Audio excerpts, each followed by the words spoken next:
নমস্কার, জ্যোতির্ময়ী দেবশ্রী। আজকে একটা নতুন আলোচনা নিয়ে আপনাদের সামনে আসব। এমনিতেই তো বৃহস্পতি ট্রানজিট করে গেছে এবং বৃহস্পতি ট্রানজিট নিয়ে আমি আলোচনা পূর্বেই করেছি। এরপরে বলবো, দেখুন, এই যে বৃহস্পতি 12 বছর পরে বৃষ রাশিতে অবস্থান করছে এবং এই 12 বছর পরই শুক্রের সাথে বৃষ রাশিতে একই সঙ্গে অবস্থান করবে হচ্ছে 19শে মে থেকে 27শে জুন অবধি। এই বৃষ রাশিতে থাকবে শুক্র এবং বৃহস্পতিকে আমরা জ্ঞানের দেবতা হিসাবে জানি। বৃহস্পতি আমাদেরকে জ্ঞান দেয় এবং সেই জ্ঞান কখনো ফুরাবার নয়। জ্ঞানের সঙ্গে সঙ্গে আরও অনেক কিছুর পজিটিভ আমরা পেয়ে থাকি এবং দৈত্যগুরু শুক্র, সেও কিন্তু বৃহস্পতির সমসাময়িক, অর্থাৎ একই প্রকার জ্ঞান না দিলেও তার অর্থ সম্পত্তি এগুলো কিন্তু প্রাপ্তি ঘটায়।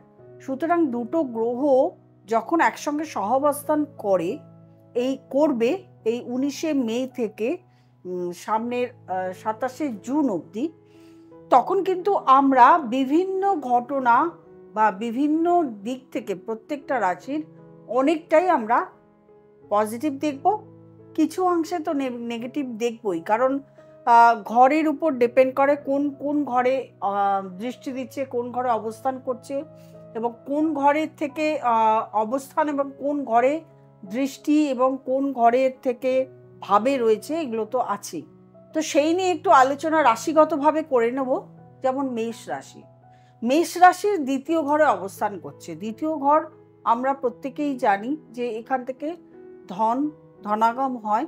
সুতরাং মেষ রাশির জাতক জাতিকাদের প্রাপ্তির সম্ভাবনা আছে, ধনাগমের সম্ভাবনা আছে এবং যাদের রিলেশন এতদিন প্রচণ্ড খারাপ ছিল, রিলেশনের দিক ঠিক হবে। ভাই বোনের সঙ্গে যাদের সম্পর্ক একদম ছিল না, ভালো ছিল না, এই সময়টা ভাই বোনের সঙ্গে সম্পর্কটা ঠিক হবে। দাম্পত্য জীবনে অনেকটা সুমধুর হবে। মেষ রাশির জাতক জাতিকাদের ব্যবসা ক্ষেত্রে আয় উন্নতি হবে। চাকরির ক্ষেত্রে যদি আয় চান, আয়ও হতে পারে। মানে চাকরির ক্ষেত্রে কি হচ্ছে, ডেভেলপ হবে। হয়তো এই সময়টাই কিছু না করে তার বদলি চাইছেন, বদলি হতে পারে। নিজের কেরিয়ারের জায়গা থেকে উন্নতি হতে পারে, নতুন চাকরিও পেতে পারেন। চাকরি যদি চেঞ্জ করতে চান, সেটাও হতে পারে। তো মেষ রাশির ক্ষেত্রে তো খুবই শুভ। তারপরে বলবো বৃষ রাশি। আমি কিন্তু শুধু শুক্র বৃহস্পতির সহাবস্থানে কী হবে সেটাই জানাচ্ছি। অন্য কোনো গ্রহ, যেমন হয়তো ওখানে রবি বসে আছে, বুধ বসে আছে, সেটা আমি যে রাশিফল বলবো সেই রাশিফল অনুযায়ী আমি তখন জানাবো। কিন্তু এটা শুধু শুক্র এবং বৃহস্পতির সহাবস্থান কি আছে সেটা নিয়েই জানাবো। বৃষ রাশিতেই অবস্থান করছে বৃহস্পতি এবং শুক্র। বৃষ রাশিতে অবস্থান করার জন্য বৃষ রাশির তো খুবই শুভ ফলদায়ক। ব্যবসার, যদি নতুন ব্যবসা শুরু করতে চাও এই সময় শুরু করতে পারো। ব্যবসার ক্ষেত্রে উন্নতি হবে, চাকরির ক্ষেত্রে উন্নতি হবে। দাম্পত্য জীবনে যদি সমস্যা থেকে থাকে, এই যতদিন ধরে শুক্র এখানে রয়েছে, দাম্পত্য জীবনে কোনো মানে সমস্যা আসবে না। সমস্ত রিলেশনগুলো ঠিক হতে থাকবে।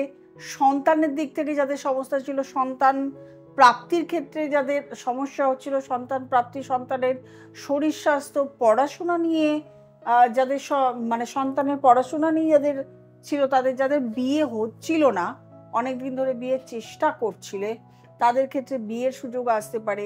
বিয়ের মানে সুযোগ বলতে সম্বন্ধ আসবে, সেখানে দেখাশোনা হওয়ার জন্য সুযোগ আসতে পারে, বিয়ের ডেটও ফিক্সড হয়ে যেতে পারে। এরপরে আসবো মিথুন রাশি। মিথুন রাশির ক্ষেত্রে কিন্তু খুব একটা পজিটিভ নয়। তবে একটা দিকে যেটা পজিটিভ সেটা হচ্ছে, যারা বিদেশে যেতে চাইছো এই সময়, তাদের হয়তো অনেকের পাসপোর্ট বা ভিসা হচ্ছিল না, সেক্ষেত্রে পাসপোর্ট বা ভিসা এই সময় হতে পারে। বিদেশে পড়াশোনার জন্য যেতে পারো বা বিদেশে ঘুরতে যেতে পারো, বিদেশে চাকরির জন্য যেতে পারো, এইগুলো। কিন্তু যদি ইনভেস্টমেন্ট করতে চাও, মানে হঠাৎ করে, বা ব্যবসার ক্ষেত্রে বা চাকরির ক্ষেত্রে বা কাউকে লোন দিচ্ছ, ঋণ দিচ্ছ, সেগুলো কিন্তু আমার মনে হয় হঠাৎ করে এখন কাউকে বিশ্বাস করা উচিত নয়, একটু সামলে চলতে হবে। তারপরে আসবো কর্কট রাশি। কর্কট রাশির জাতক জাতিকাদের ক্ষেত্রে সত্যিকারের খুবই শুভ। কর্কট রাশির জাতক জাতিকাদের ধনাগম হবে, মানে অধিক পরিমাণে কোথার থেকেও একটা আর্থিক লাভবান হওয়ার সম্ভাবনা, বাহন ক্রয় করতে পারো, গৃহ মানে ঘর ক্রয় করতে পারো। তবে জমি জমার মানে ক্রয় করার সময় নয়, এই কটা দিনের মধ্যে বাহন ক্রয় হতে পারে। শরীরটা শুধু কর্কট রাশির একটু দেখে চলতে হবে, এছাড়া ভালো। সিংহ রাশির ক্ষেত্রেও বলবো ভীষণ ভালো। সিংহ রাশির জাতক জাতিকাদের এই সময় নতুন নতুন কোনো কাজের প্রাপ্তি আছে, নতুন কর্মোন্নতি হতে, কর্মের যে কাজ করছো সেখানে উন্নতি দেখা দিতে পারে, অর্থনৈতিক সফলতা আছে। যদি কোনো ব্যবসা শুরু করেছো, চলছিল না, সেই ব্যবসা আবার নতুন করে শুরু হবে। দাম্পত্য জীবনে শান্তি আছে। এবং সিংহ রাশির জাতক জাতিকাদের এই সময় যারা মানে ব্যবসা করছিলে, কিছুতেই লাভ দেখতে পারছিলে না, এখন লাভের মুখ দেখতে পারবে, কিছুটা টাকা সঞ্চয়ও করতে পারবেন। তারপরে আসবো কন্যা রাশি। কন্যা রাশির জাতক জাতিকাদেরও এই ট্রানজিটটা, কারণ নবম ঘরে হচ্ছে, ভাগ্যের দরজা তো একেবারেই খুলে যাবে।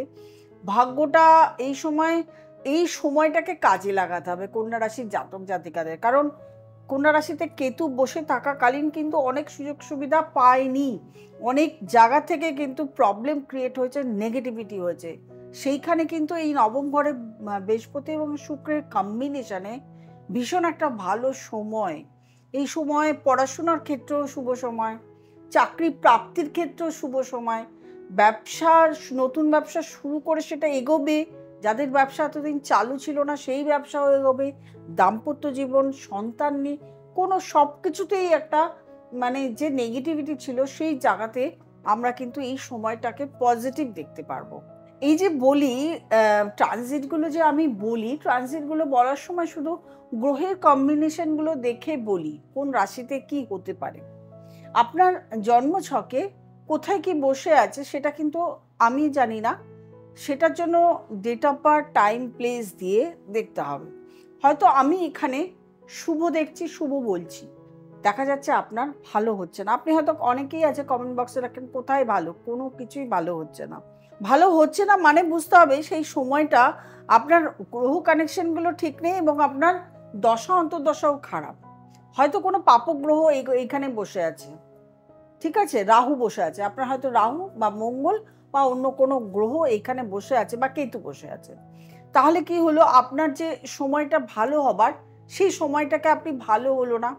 তাহলে আপনাকে সাবধান থাকতে হবে। আপনার তো জানতে হবে নিজের চার্টটাকে আগে ভালো একজন জ্যোতিষের সঙ্গে গিয়ে ইলাবোরেট করতে হবে যে ভালো সময় বলছে কেন হচ্ছে না, তাহলে সেই সময়টাকে ভালো করার জন্য কি করতে হবে, কি প্রোটেকশন নিতে হবে, এটা হচ্ছে আলাদা কথা, যাতে আপনি খারাপই না থাকেন, তার জন্য প্রোটেকশন। তাহলে সেই জন্য আপনাকে অবশ্যই নিচে স্ক্রলে যে নাম্বারটি রয়েছে সেই নাম্বারটাতে ফোন করে বুকিং করে চেম্বারে আসতে হবে, অথবা আপনাকে অনলাইন কনসালটেশন করে নিয়ে জানতে হবে যাতে আপনার সামনের সমূহ বিপদটা যাতে না আসে।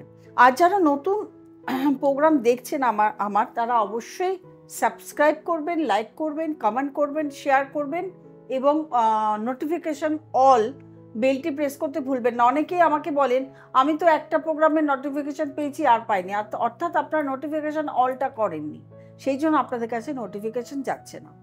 প্রত্যেকে ভালো থাকবেন, আনন্দে থাকবেন। নমস্কার।